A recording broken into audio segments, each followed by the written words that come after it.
Take control of the meeting if I can. Call the meeting to order.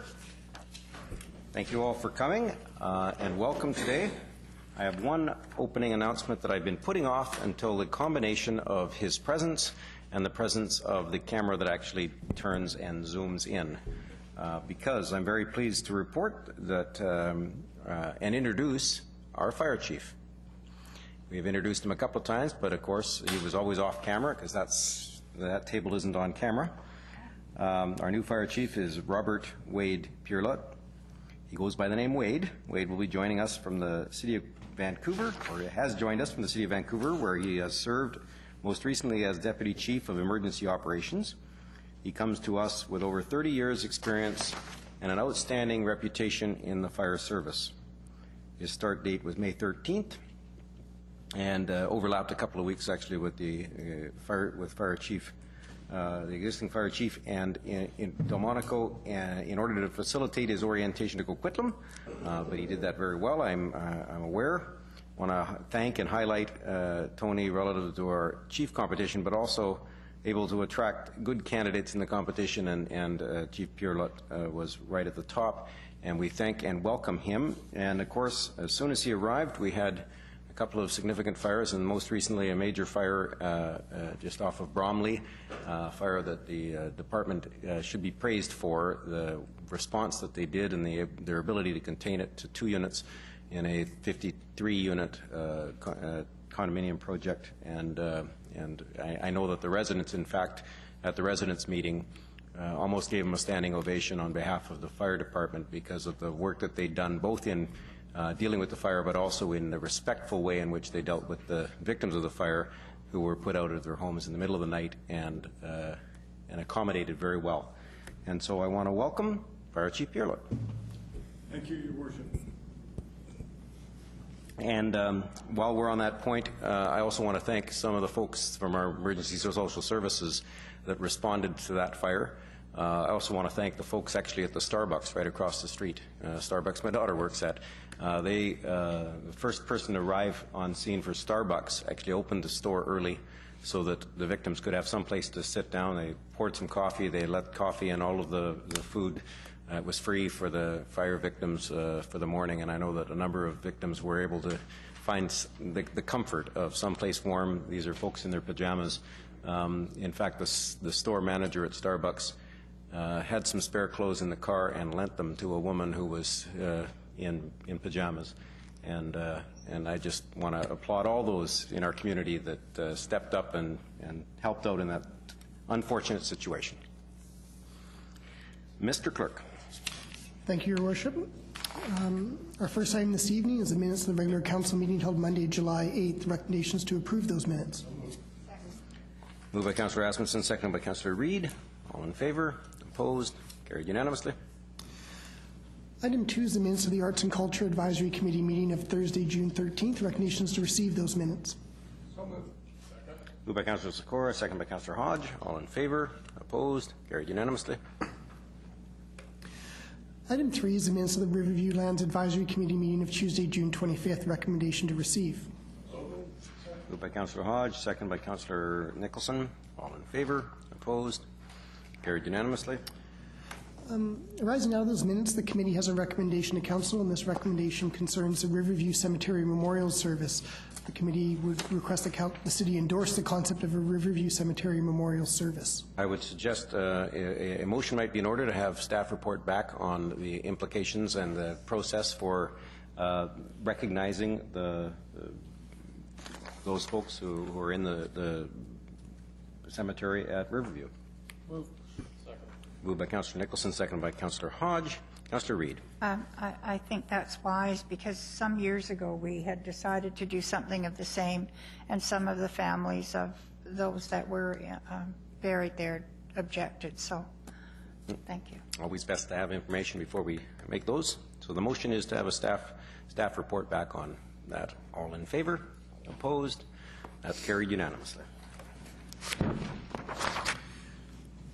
Item 4 is a bylaw for final adoption. This is fourth and final reading of Development Cost Charge Appropriation Bylaws for Parkland acquisition in 2013.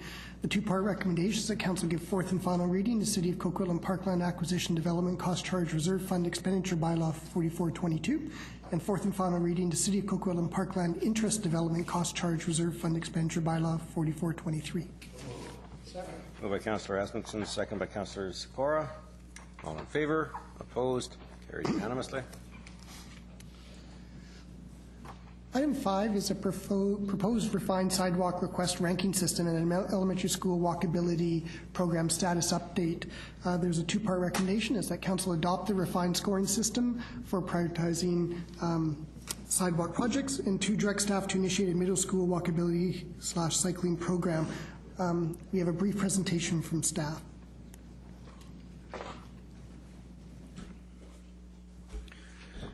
Your Worship, just by way of minor introduction on this topic, Coquitlam has had a sidewalk ranking system for about 10 years. We came forward about 5 years ago with modifications to that ranking, and this is another tune-up, if you will, of the system. It provides finer-grained decision-making, if you will, and also recognizes the direction of the strategic transportation plan. Thanks. Your Worship, tonight we'll be doing a brief presentation with my Senior Transportation Planning Engineer, Carlos Perez. I'll just do a first couple of introductory slides. So the sidewalk program is one of a number of programs that the city uses to increase pedestrian accessibility and meet the needs of the community. Of the programs listed, there's 6 before you. The Accessible Intersection program is one that provides wheelchair letdowns on street corners and other accessibility elements. We also provide sidewalks through a program called Transit-Related Improvements, where Coast Mountain Bus Company cost shares with the city on facilities at transit bus stops and sidewalks that connect to bus stops. We also have a program called School Walkability, and tonight we'll talk a little bit about that program and give an update on that as part of this presentation. Finally, we have sidewalks that are constructed through new development as part of site frontage improvements. And under the local area service, if a resident wants to petition the city to move their sidewalk needs ahead of others, they may do so through the local area service, which is a petitioning process. So I'll turn the PowerPoint presentation over to Carlos to carry on with the current process. Thank you, Catherine, and thank you, Mayor and members of Council, for this time today. So, as Catherine mentioned, the sidewalk program, or the sidewalk priority system that the city is currently used, basically provides a scoring system that is based on the 2 types of opportunities or criteria that will help the city to score those sidewalks. And basically, how we analyze the importance of different sidewalk requests from the community and other missing links in the network is by looking at the pedestrian potential to use that sidewalk segment, and also by looking at the safety and efficiency of the network of sidewalks in the city. Basically, the current scoring system provides a maximum of 100 points for sidewalks based on those 2 criteria. But this scoring system is just the first step into identifying sidewalks for construction the following year in the capital program. Once the sidewalk scoring system is conducted, there are site visits that the staff will conduct to the area where the sidewalk is going to be installed. And then after that site visit and some screening is conducted, then the sidewalks are identified for construction. In general, the system has been working well, is aligned with other sidewalk priority systems in North America, and it definitely features many of the criteria that are used on those systems.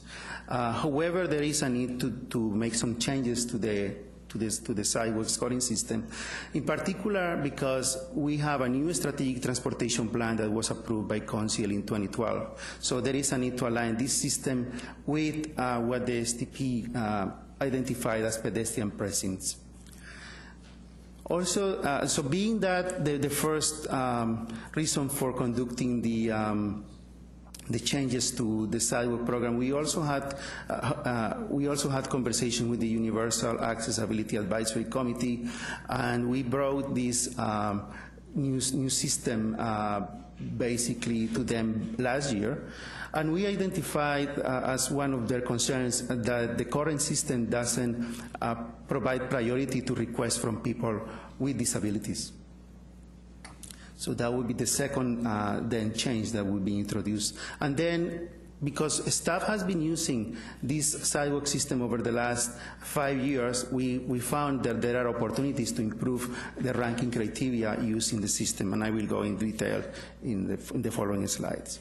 So related to the first one about the changes in response to the STP, what we have done is we have renamed and regrouped some of the pedestrian potential areas into what the STP name pedestrian precincts, which are basically 3 types of precincts or pedestrian areas. Pedestrian precincts that are related to neighborhood centers, school pedestrian areas, and community and recreational pedestrian areas.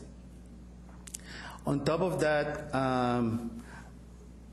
actually, I want to point that those pedestrian precincts are on the map on the left, and the red areas just indicate where the neighborhood centers are. The yellow areas indicate where the schools are, and the green areas where the recreational areas are. But on top of that, and you can see a map to the right, the STP also identified what we call citywide greenways. These are corridors that are important to provide connectivity from an active transportation point of view, and the idea is then to provide or advance the score of those sidewalks along those citywide greenways. So on top of that, related to the STP, just to give you some history, before the new STP was adopted, the city maintained about 300 sidewalk requests in a database, while the new strategic transportation plan adopted in 2012 added another 400 sidewalk segments, and there is a need to add those sidewalk segments to the database.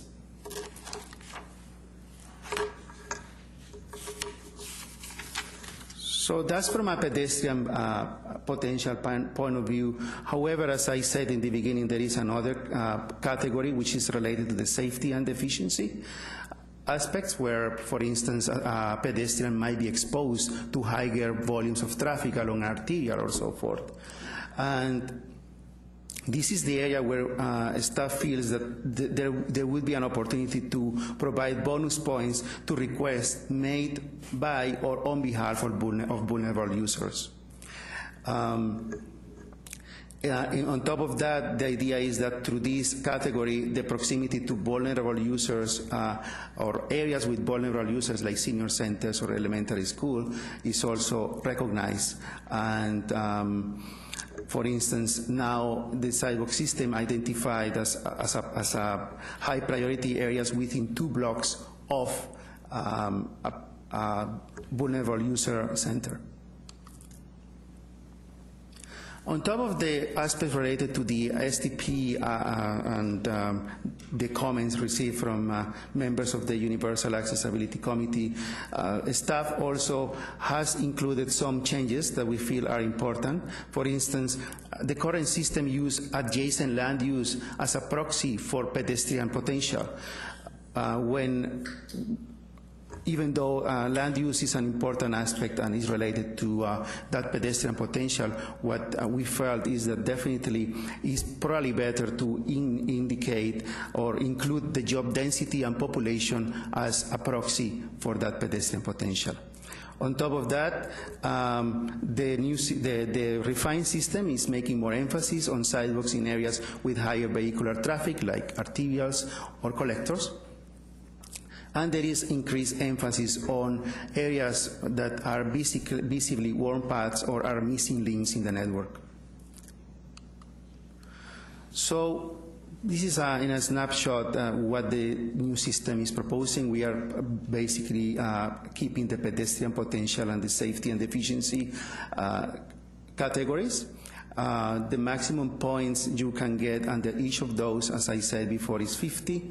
However, we have introduced some bonus points related to citywide greenways under pedestrian potential, and 5 bonus points as well related to requests from vulnerable road users. On top of that, you can see pedestrian potential is related to, includes some criteria like combined population and job density, whether the sidewalk is close to a transit area, and so forth. And then on the safety and efficiency scores or category, we have traffic volumes and the street classification, proximity to areas with vulnerable users, and a network efficiency, whether there is a link missing or so forth. So, however, before actually ranking those 700 sidewalk requests with the new system and embarking to that task, we basically conducted some tests with existing sidewalk requests that we have in our database. We basically selected some of those sidewalks that are ranked or have higher score, the ones with lower scores, and also some in the middle to see how the new system will work or compare with the previous one. And what we found was that the top rankings remain similar, as well as the bottom rankings. But it's more important here is that we have now better resolution between segments. In the previous system, we basically had many sidewalks that scored almost the same. With the new system, we had better resolution between those segments, but again, the new rank is very, very similar. So based on that, what we feel is that the staff feels that the new sidewalk or the refined sidewalk system is more in line with the STP, as it includes the pedestrian pressing areas and the advancing score. The new system or the refined system includes requests by vulnerable users, and those requests will advance in score. The request on higher volume street will also advance in score, and it provides greater resolution between segments. We also wanted to bring you tonight some of the aspects related to the elementary school workability program status. As many of you know, this elementary school workability program was approved in 2010, and it improved different operational improvements, and they included low-cost traffic operational improvements like signage and so forth. Other improvement stream included a higher cost improvements, like for instance countdown timers, etc., in different schools, and a number of capital improvements like sidewalk connectivity in those areas. So this school workability program is almost complete, or is complete on Stream 1 and Stream 2, and there are a number of sidewalks that will be conducted or completed in 2013. Because this program is almost at the end of its implementation, what the staff is proposing is to expand this system to the workability program to middle school, and include also, as part of this process, not only pedestrian but cycling connectivity. So what we are proposing as next steps is to score the 700 requests using the refined score system, and if Council endorses the expansion of the workability program to middle schools, then a study of requirements is proposed to commence in 2015. I'm glad to answer any questions. Thank you very much. We'll begin with Councillor O'Neill. Yes, thank you. I didn't know how much I didn't know about how to rank sidewalk requests. Thanks for all that. Very informative. And I have no problems with the general direction that we're walking towards here. I have a question, though. We're being asked to adopt a refined scoring system, and we're also to direct staff to initiate a middle school walkability cycling program that would have some financial implications, and I just need some clarification on this, because it says the annual, in page 4 of the report, financial implications, the annual sidewalk and school walkability programs are funded through the city's capital plan. An increase in funding will be included in the 5-year capital plan for a middle school program should the program be endorsed by council. We have no specifics about what that increase might be. Can you tell me now what we're spending every year on sidewalk implementation, and what it's planned, what is foreseen to be spent? Or maybe I'm getting it misunderstanding what's the problem before us here. Through the chair. In response, the current elementary school walkability program was made up of 3 separate initiatives, Stream 1, Stream 2, Stream 3, and the costs are around $800,000 for the entire program once it's completed. A good chunk of that is for sidewalk development, but there were a number of operational improvements that we've seen throughout, for example, curb bulges and countdown timers and a variety of implementation. With respect to the current sidewalk program, which is a separate program, we spend about $300,000 a year. There's an annual amount. When we were presented the strategic transportation plan, one of the elements in that was to promote an increased investment in active mode facilities. And so in keeping with that direction and with going to move forward with a middle school, we estimate that a middle school program would be somewhere probably more than $500,000, but probably less than $1 million all in to implement all the various items that might be associated with that. But what would happen is that initially we would do a study and we would report back to council with what the recommendation and estimates are before we would make any changes to the 5-year capital program, and we would receive direction from council in that regard. Okay, so the city sidewalk program, $300,000 a year, that's continuing. That's what we've basically. That's what we've been spending. Yes, okay. In 2015. So when we do the 5-year capital, it does show an increase in the 5-year capital of from $300,000 to $600,000 starting in 2015. So that's just the sidewalk program, and that's in keeping with the strategic transportation plan direction to invest in a higher amount for pedestrian facilities. Okay, the chickens are coming home to roost here then. All right, so when we adopt these plans, that's a doubling of annual expenditure for that's foreseen. We haven't approved it yet. And the middle school program, and that would be over the $500,000 to $1 million would be over 5 years? That's a ballpark estimate, and that would depend on the different types of elements that we may need at the middle schools themselves. So as said, we would do first a study to evaluate what are the recommended operational pedestrian and cycling improvements, and we'd look to do education and outreach through TransLink's Travel Smart program. Once we have the study and we know what the particulars are, we would report it back to council. So there would be sufficient time in between the study process and the budgeting process for council to make a determination on how much they want to move forward with. So based on the elementary school walkability program, which was about $800,000, we figure that we would be in that range for the middle school program. Might be less. I don't think it would be more than that, but that gives you sort of a ballpark at this point. Okay, so that's good to know. Then, see, what threw me then was in the financial implication said an increase in funding will be included in the 5-year plan for a middle school program. Basically, you're suggesting now that it's going to be a continuation at roughly the same amount as what we were spending for the elementary. So the increase kind of threw me there.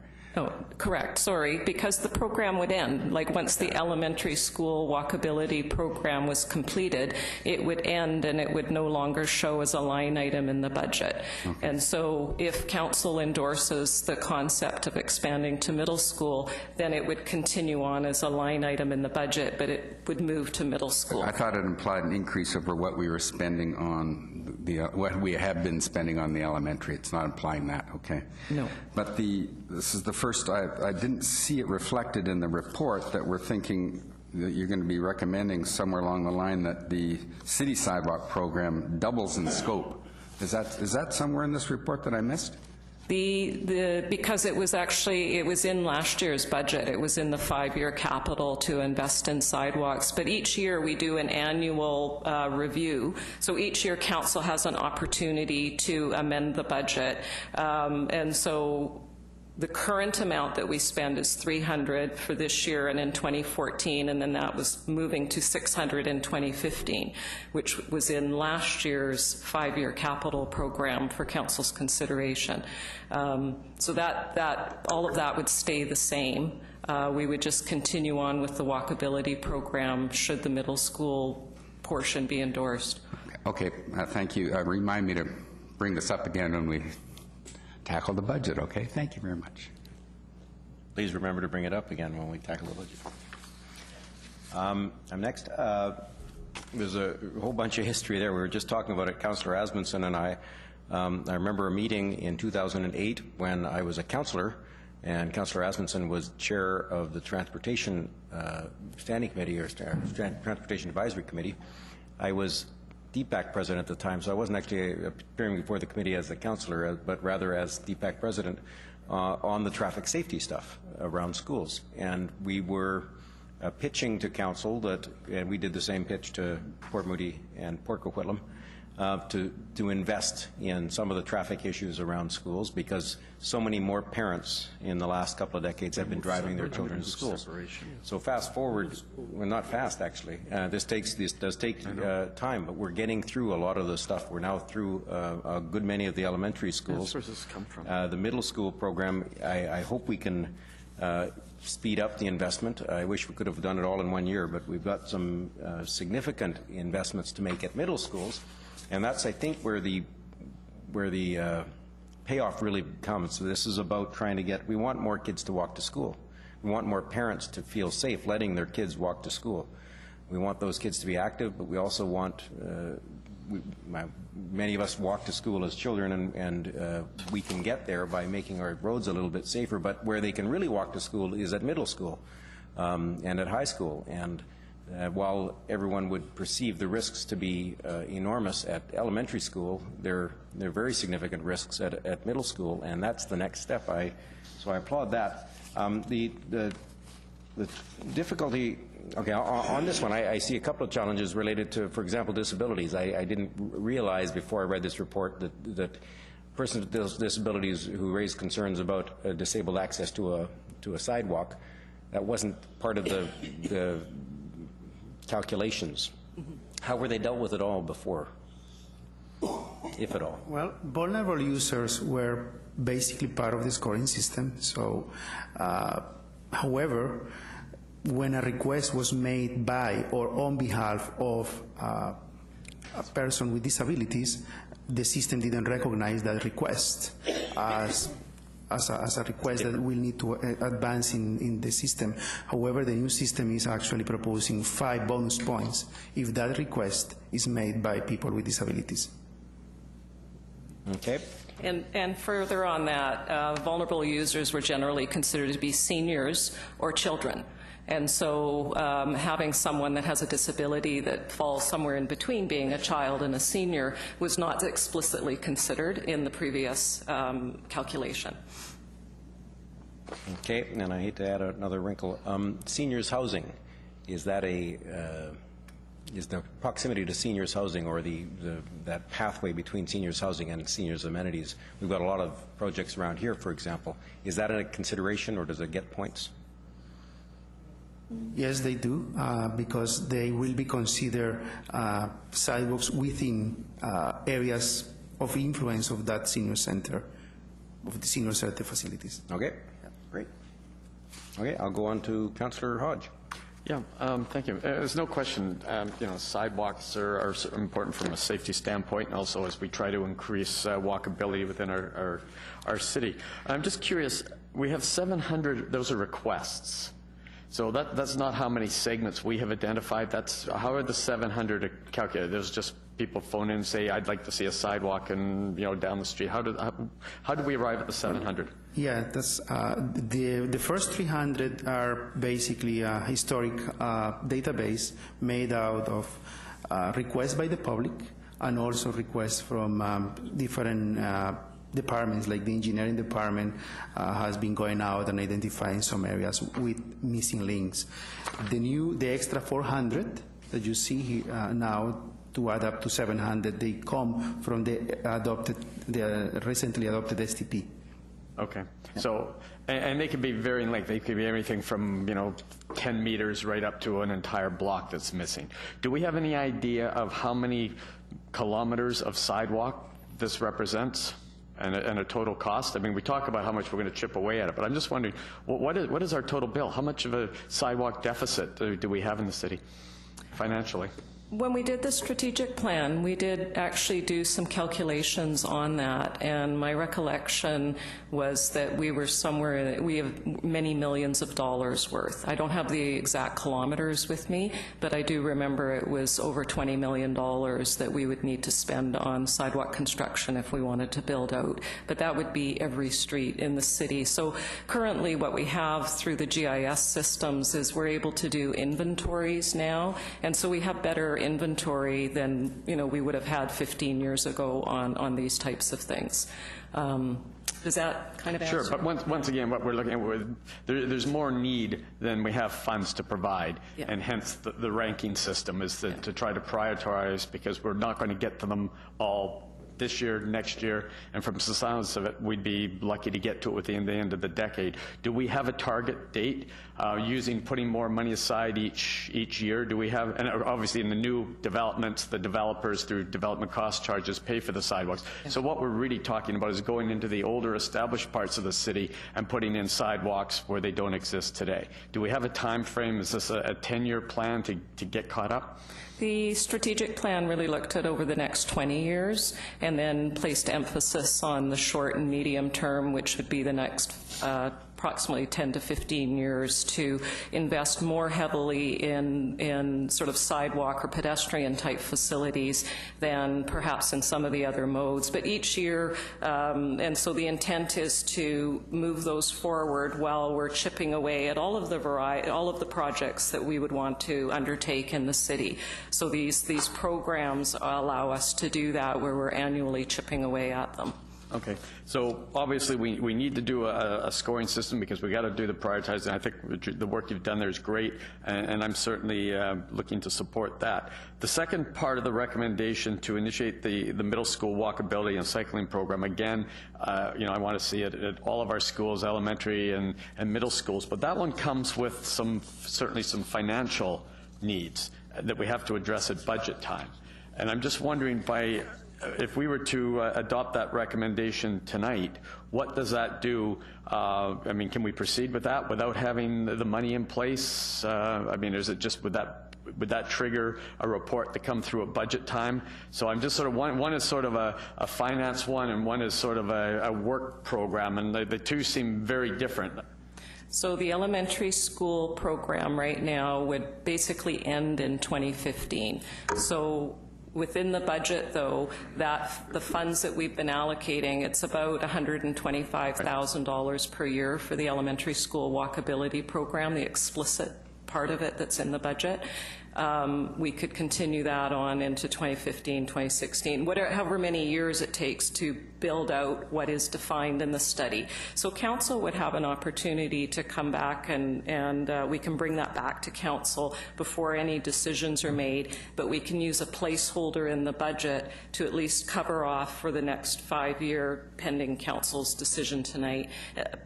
Basically what we do need is sort of authority to move ahead with the study portion whenever such time, whatever time frame you feel is appropriate. That clear direction would then allow us to at least go out and do the evaluation of the middle school to get more refined cost estimates, and we can report back. Once again, I don't want to create an expectation before we have the funds to put in place. And we've had this discussion around a number of other issues, not just roads and sidewalks, that until we have the money just to start prioritizing and creating that expectation, I'd like to see, knowing that we have the money or that we're closer to the time to be able to proceed. So, okay, I'll see what my colleagues have to say, but I'm just, as I said, I'm okay with one, but I have some hesitation about the timing on recommendation 2. I'll look to Mr. Suzak. Yeah, thanks, Your Worship. Just listening to the debate, just a quick comment. What staff needs is a signal to that it is okay to do a needs study. That would form the basis. I seem to be cutting out. That would form the basis of the program.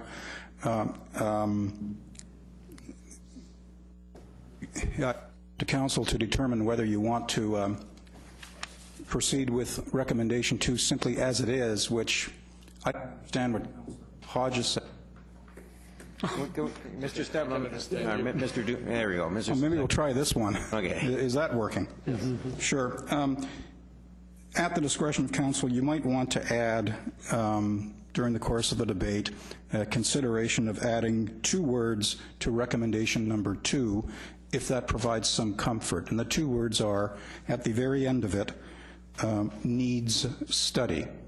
And then that would leave open to a future time for council to determine the program itself. Yep, okay, I'm good with that. I know. An amendment has been moved and seconded to a motion that hasn't been moved and seconded yet. Okay. So why don't we just hold on to it, and someone can move a motion that's amended. Okay, Mr. Suzak, you're good with that? Okay. Next would be Councillor Nicholson. Thank you. And I was waiting my turn so that I could move to separate. A motion to separate a motion that isn't on the pardon floor. me, I'll move the motion. Okay. Second the motion.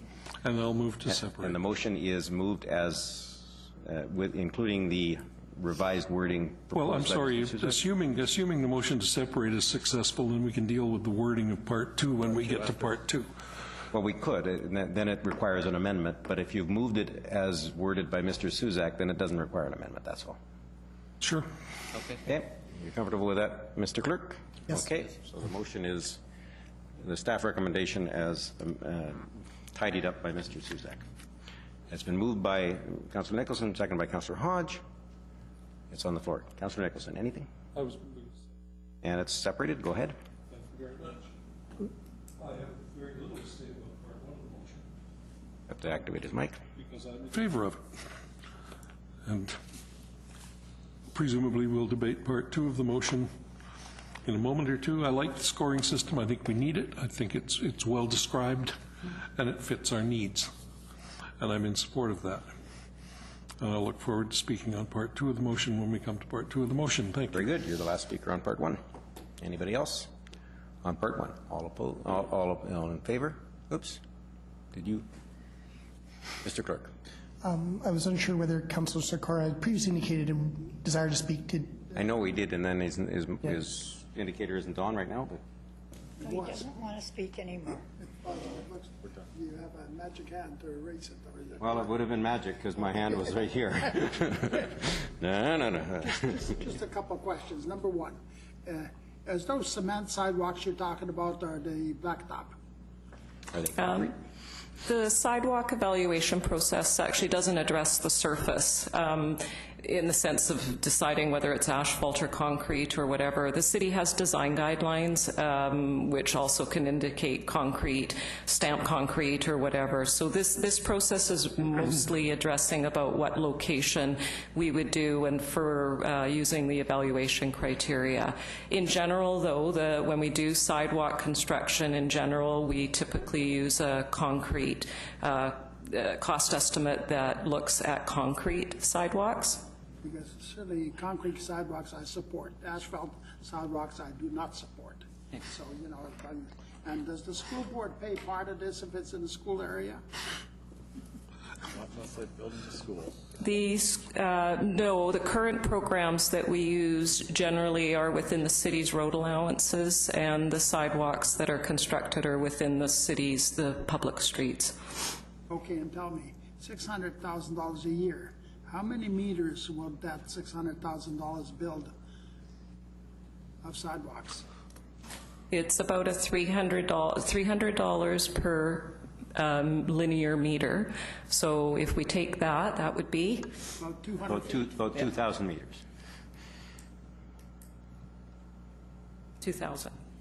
2,000. 1,000 meters a year. 2 kilometers. He shook his head, then he realized I was right. Thank you. Oh, it's so seldom. It's so seldom. Yes, Councillor Reid, thank you. Anything else, Councillor Sikora? No, that's it. We're Thank good. you. Okay. So now the question on 1 is all in favor? Opposed? Carried unanimously. On 2. No speakers? Second. It's already on the floor. It was separated. That didn't. Okay, Councillor Nicholson.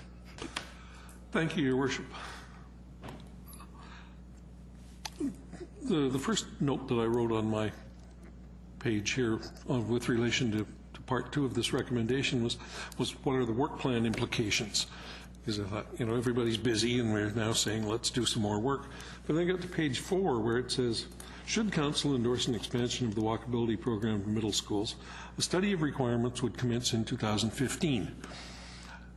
Is that the study that Councillor Suzak so helpfully added to the end of our motion, or is that some more, is what was described work that would actually happen between now and 2015? No, that is the study that would be done in 2015. Yeah. In that, then I'm not prepared to support this at this point. It seems to me it's something that we can easily discuss at budget time and give you lots of lead time to get into it and on with the job at that time. This is too early in the process. Thank you. Is this putting effect to a decision that council has already made to some degree? Was last year's 5-year, did that include reference to this amount? What included last year was a continuation of a funding in a line item called the Walkability Program. Explicitly expanding it to middle school is the concept before council to discuss. That's before us tonight. Okay. So I'm absolutely going to support it. This is something I wish we could have been doing faster, and I recognize the challenges we've got, but this is some of the parents that worked with us 5 years ago, their kids aren't in elementary school anymore. In fact, by the time we get to their middle school, they'll be in high school. So I think we need to move faster on this. This is, from my perspective, one of the highest priority investments in infrastructure. And we're not putting that much into it, but I certainly appreciate the amount we're putting into it. We're doing more than some other communities are. I think we can do middle schools. I think we can fit that in, and I recognize that directing staff to initiate the program doesn't raise the budget. In fact, what raises the budget is, according to the financial implications, an increase in funding will be included in the 5-year capital plan for our approval, should the program be endorsed by council. So we'll ask you to go forward and prepare to begin the design work to see what has to happen next, because we really haven't evaluated that. I remember the school walkability that went into each one of the elementary schools and examined, well, okay, there's a school crosswalk sign that's missing. This crosswalk needs to be shortened. This one has to be moved. There's some parking issues here. Some of them were low-hanging fruit. Some of them were just signage. And together, though, they probably have saved lives. And I get really passionate that we need to find out what the next step is.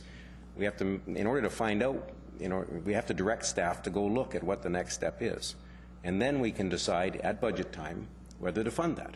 But right now, there's nothing before us except increasing the budget, because we haven't yet gone out and had a look at what the next step is. And so that, as I understand it, would be what we're authorizing today. Councillor O'Neill. Right. I think I started this whole thing off by declaring some confusion over the implications of the middle school, financial implications of this. And as the discussion progressed, I think we got some clarity, and I'm happy now with recommendation number 2, because as it read before, on its surface, it seemed like the program was going to start, even though we weren't going to get to the budgeting of it later, so that didn't confuse me a little bit. So the needs study clarification, I'm happy with that. And, well, if you need a year and a half lead time just to start the study, well, we better not put this off anymore, because if this comes back to us next year, you're not even going to start the study until 2016. So we better give you the year and a half lead time now to get to it, start thinking about how you're going to study. So I'll support number 2. Thank you. Okay. Motion before us is number 2. All in favor? Opposed? Councillor Nicholson is opposed. My hand was a little slow. Oh, my apologies. Okay, we are unanimous in favor of that. Well, I thank you very much. I thank all of council. I recognize that these are important decisions, so there we go. Thank you very much for all of that. And Mr. Clerk. Thank you, Your Worship. Moving to the next item, item 6, concerns the Northeast Coquitlam Ratepayers Association community sign at 3501 David Avenue. Staff recommendations that Council authorize the Fire Chief to enter into an operating agreement between the City and the Northeast Coquitlam Ratepayers Association for a changeable copy electronic sign at the Fire Hall located at 3501 David Avenue on terms agreeable to the Fire Chief. So moved. Moved by Councillor Asmundson, who the resident up there, and seconded by Councillor Nicholson. Councillor Asmundson. Well, thank you very much. I just want to thank the Northeast Ratepayers Association and the Fire Chief for coming to a resolution. I know the ratepayers got the funding for this. There was some difficulty in getting an exact location, but I think this location here, in the future, the growing of the community, is going to be a good location for an information sign. And I just want to thank both of them for coming together to find a good solution for the sign in the Northeast. And I'm very pleased to see this going forward. Thank you. Okay. Seeing no other speakers, motion is assigned. All in favor? Opposed? Carried unanimously. Our thanks to the Northeast Ratepayers Association. Next item, item 7, is the authorization for the issuance of a development variance permit for 761 Miller Avenue. Before reading the recommendation, I would invite the Mayor to call for speakers, and we have one speaker on the speakers list. We have one speaker, an architect, Satender Mann, and we'll welcome any other speakers on this item after Satender from Architect Design at 233 West 28th in North Vancouver. Please step forward. Thank you for your time. I'm just going to very briefly talk about the variance that we're requesting and to explain why we're doing that. So our proposal, which came before you before, is for a 4-unit project on Miller, and let me just... when we originally submitted this proposal, we had complied with the setbacks. So we originally had 10 feet between the buildings, both in the horizontal and vertical dimension. And with discussion with staff, the planning staff, it was recommended, and we felt that it would be an asset to the project to increase the separation between Unit A and Unit C, the rear unit. So this is beneficial to our project because I'll just move to the next the proposed site plan. And so you can see that the space has been increased to 15 feet as opposed to the original 10 feet between Unit A and C. And what this allows is for more light penetration into the middle of the site, so it's less dark. And also we've been able to provide more planting, and there's a tree that is located in the middle of the site.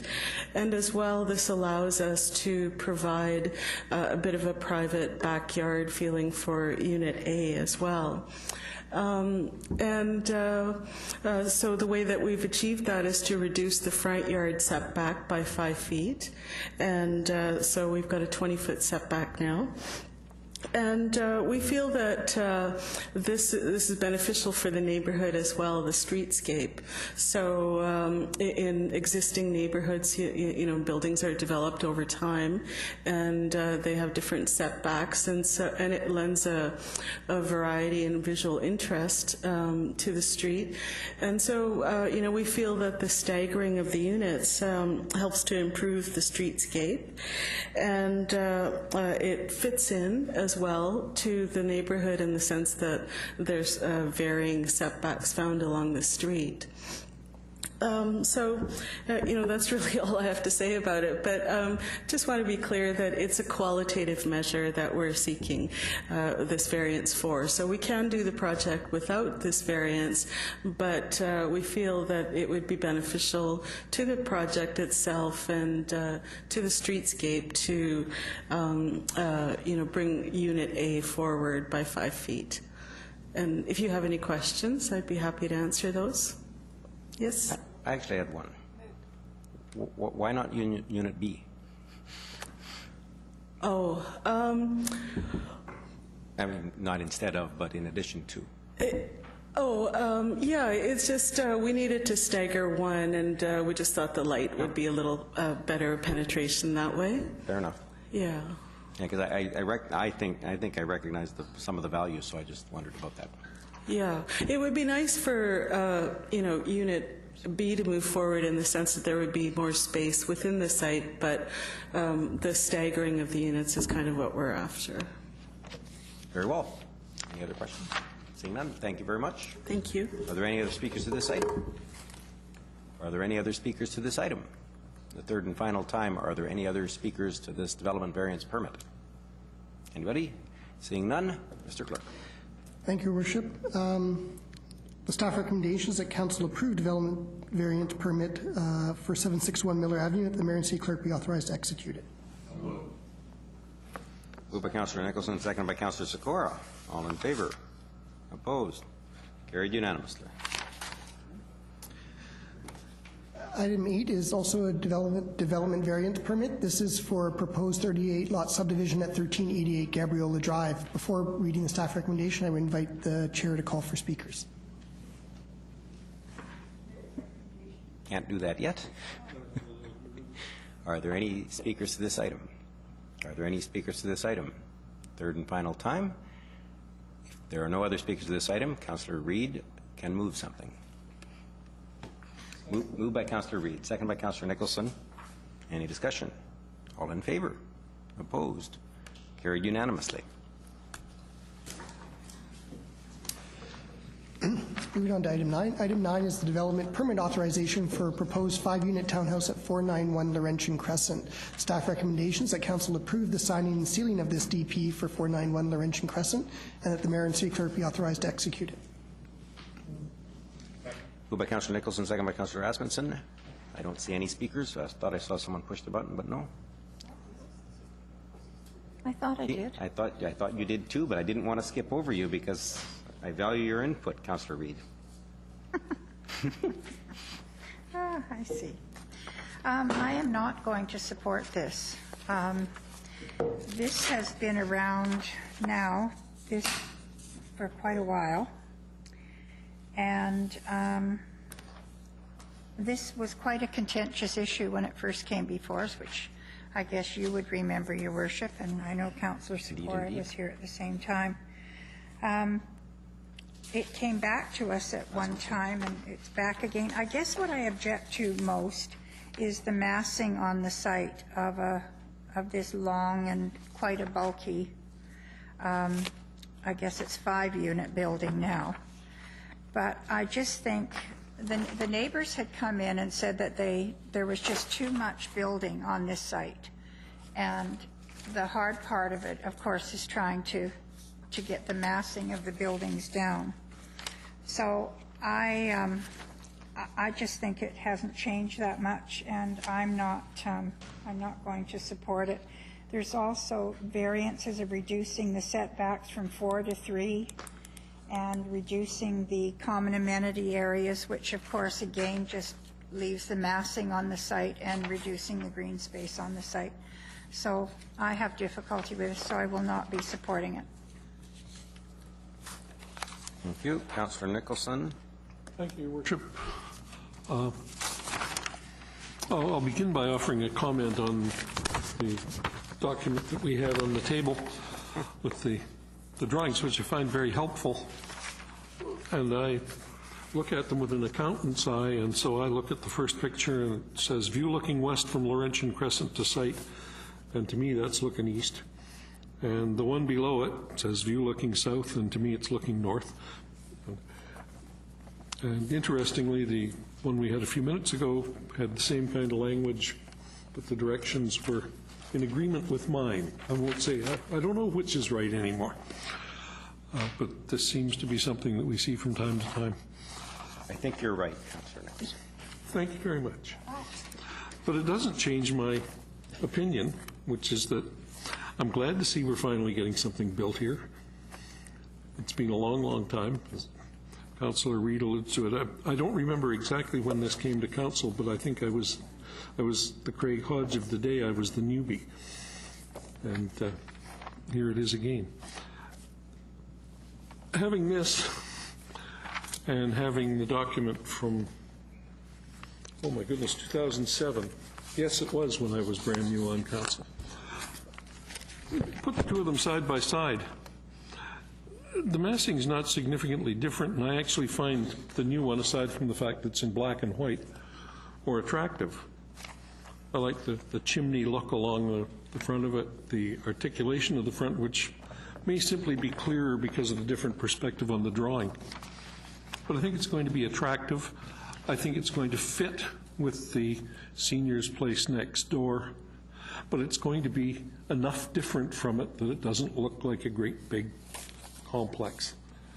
And so I like it. Yeah, it's one more townhouse than there was going to be, but they're going to be more marketable townhouses, I suspect. And they may be the same price as they would have been in 2007, but they're more affordable today. Thank you. Thank you very much. Councillor Sikora. Yeah, thank you very much. I'm in the same view as Councillor Reid on this issue. I cannot support it because I think it's covering up too much ground, and is not and the setbacks and a few other things are happening in here. So I wish that they would build something that would give you a little more green belt and a lot more that should be on that site rather than what they're proposing. So I cannot support it. Thank you. Thank you. Councillor O'Neill. Yeah, I will be supporting this for all the same reasons Councillor Nicholson just espoused. And I also want to point out that I think it was Councillor Reid talked about a loss of public amenity space, but the report... Not public. Well, it's just amenity space, okay? And there's not going to be the public, but there's going to be a lot of private amenity space. That's why that's why that amenity space has disappeared, is because now they've all got 7 times the required common. Well, their private amenity space will equal 7 times what is required for common amenity space. So, am I misreading this report here? There was I remember I underlined it over the weekend, saying, "Well, that's good," and. So just to reiterate, I think it fits in very nicely with the existing building to the north. And yeah, it's a lot different than what came to us last year. That was a lot bigger. And it's only slightly different than, I guess, what was originally envisioned. It's probably, judging, I don't have the exact dimensions of this building, but it looks like it's about the same size as the 4 units, so we have probably 5 slightly smaller units that in the same space as the 4 that were originally envisioned. Looks like a very good development for me. I'll support it. Okay. And I'm torn on this one. I actually prefer the design of the previous iteration. I prefer its design. I thought it fit better with the existing site and the new building. Nonetheless, I will support the staff recommendation. The staff have considered this and are recommending approval of this and signing and sealing of the development permit. I will support staff recommendation. Seeing no other speakers, all in favor? All opposed? Councillors Hodge, Reid, Sikora are opposed. The motion carries and is approved. Next item, item 10, is a preliminary report on an application for zoning amendment bylaw number 4410 at 3410 Roxton Avenue. Staff recommendations that council give first reading to see Coquitlam zoning amendment bylaw number 4410 and bylaw 4410 be referred to public hearing.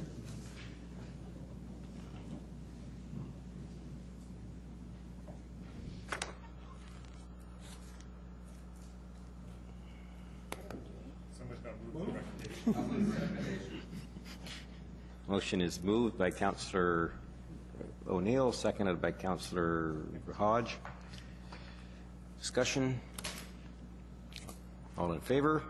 Opposed? Carried unanimously. Item 11 is... Without much enthusiasm.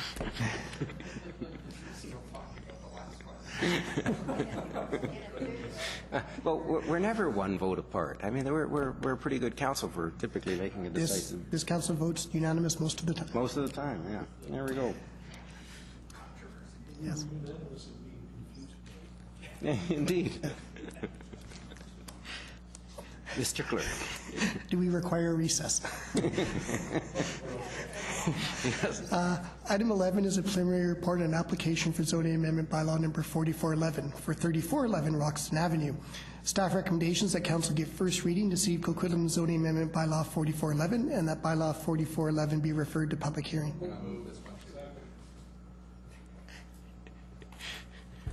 Moved by Councillor Nicholson, seconded by Councillor Hodge. Okay.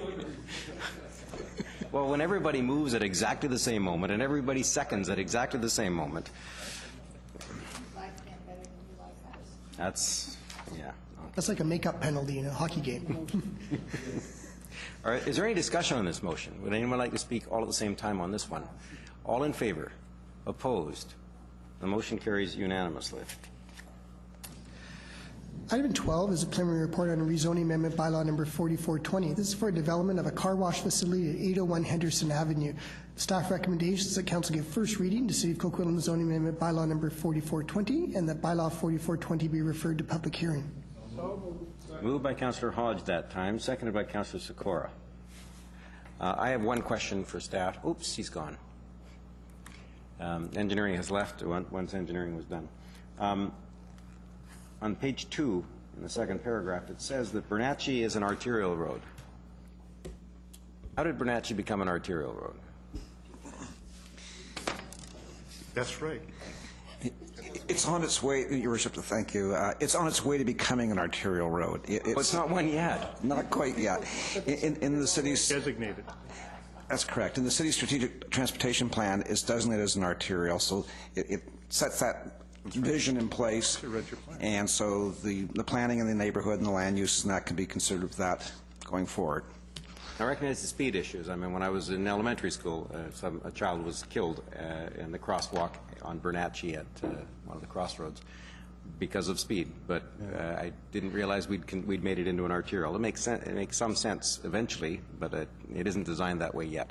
If you wish, Your Worship, we can check in a little bit more with engineering, transportation, planning staff on that. My understanding is that certainly that whole area, Lougheed Highway, Brunette, it's horrendous. The traffic is not least of which you got the Brunette interchange just down the way. Bernatchez does provide a direct connection from the Low-E Highway down to Brunette, and I think it's just keeping the options open for traffic movement in that area that's been identified as an arterial in time. No, fair. I knew that. Councillor Reid, I can't believe you were right either. We're in agreement again. Or any other discussion? Councillor Rasmussen. Well, thank you. I want to thank the proponent. When he came here, we sent this back, and they came before council recently, and I think they took a lot of suggestions, made some what I think some good improvements to this proposal.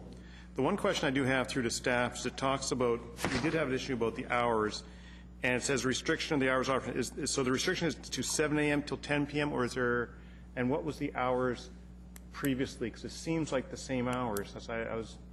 I wasn't sure what the restriction is. Is 7 a.m. to 10 p.m. is proposed, but what was the original hours of operation in this, and what's the restriction? Because I still have some, 10 o'clock at night with some people. Like, I had those issues before on this, so it wasn't clear to me. It didn't show the previous hours and what the change was, or the restrictions are being proposed. Through the chair, I think you got me on that one. I believe it went to 11 before, but I'll have to check with the file manager. I think what's happening this time around is the commitment through on the applicant's part, if there is support for the zoning, to put a covenant in place that will lock in those hours of operation. I will take it back to staff. I'll check with the file manager, and we'll report back if council supports us going to public hearing on what was proposed before in terms of hours and what it would be now. Thank you very much. I'll support this going to public hearing. Thank you. Councillor Sikora. Yeah, thank you. I think that's the hours that the gas station operates there. Because probably that's why it's in conjunction with the hours that they operate in. They hit the different hours. I just want to make sure what they are. Okay. I'll support it going to public hearing as well. No other discussion. It's first reading in a public hearing. All in favor? Opposed? Carried unanimously. Item 13 is the Metro Vancouver Board and Brief. This is for June 28, 2013. Our representatives are here to respond to questions, and the staff recommendation is to receive the brief for information. Second. Moved by Councillor Rasmussen, seconded by Councillor Sikora. I'm going to ask Councillor Reid to give us a 15-minute brief of the last meeting. No, not this meeting. That was June 28th, and I wasn't there. Okay, we'll go with that. All in favor? Opposed? Glad to do it next week. Thank you. Motion carries unanimously. Move adjournment. Second. Adjournment is moved by Councillor Rasmussen, seconded by Councillor Sikora. All in favor? Opposed? Carried unanimously.